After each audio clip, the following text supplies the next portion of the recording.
চুরি যাওয়া bike scooty উদ্ধার ও চোরকে হেফাজতে আনতে সফল বিশালগড় থানার পুলিশ।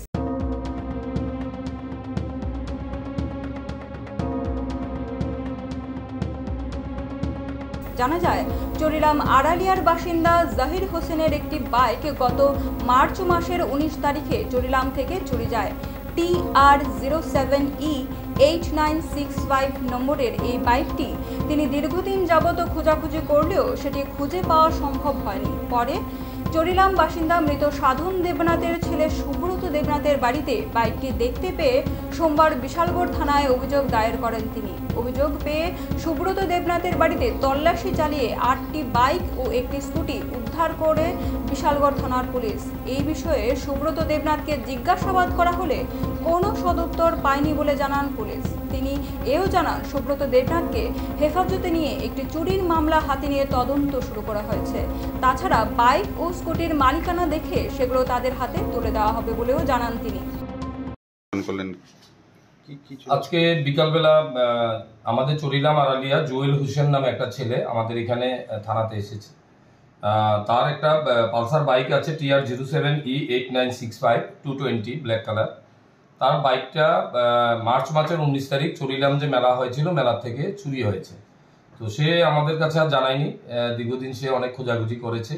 আজকে সে আমাদের থানাতে আসার পর সে একটা কমপ্লেইন দেয় যে তার বাইকটা চুরি হয়েছিল এবং সে আরও জানতে পারে আমাদের এখান থেকে আরও কিছু বাইক এলাকা থেকে চুরি হয়েছে এবং তার বাইকটাও চুরি হয়েছে।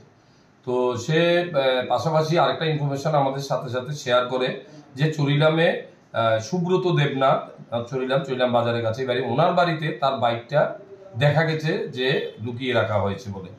তো এই খবরের বেসিসে আমরা থানার অফিসার, আমাদের একটা টিম আমরা ওর বাড়িতে পাঠাই এবং ওখানে সার্চ করার পর ঘরে যে বাইকটা চুরি হয়েছিল TR07E8965 সেটা সহকারে মোট টোটাল 9টা বাইক আমরা ওনার ঘর থেকে রিকভারি করতে পারি।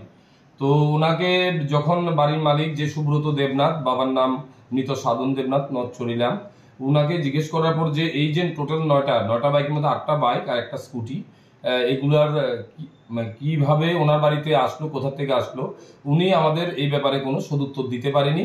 তো এখন আমরা সবগুলা বাইক এবং স্কুটি আমরা থানাতে নিয়ে এসেছি।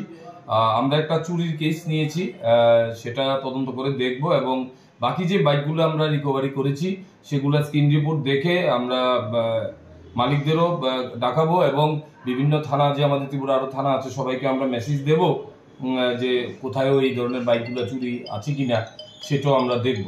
তো আমরা আপাতত কেস নিয়ে সুব্রত দেবনাথকে আমরা অ্যারেস্ট করেছি। আমরা কালকে কোর্টে পাঠিয়ে আমরা পুলিশ রিমান্ড চাইব। একটা চুরির কেস নিয়ে আমরা তদন্ত শুরু করেছি।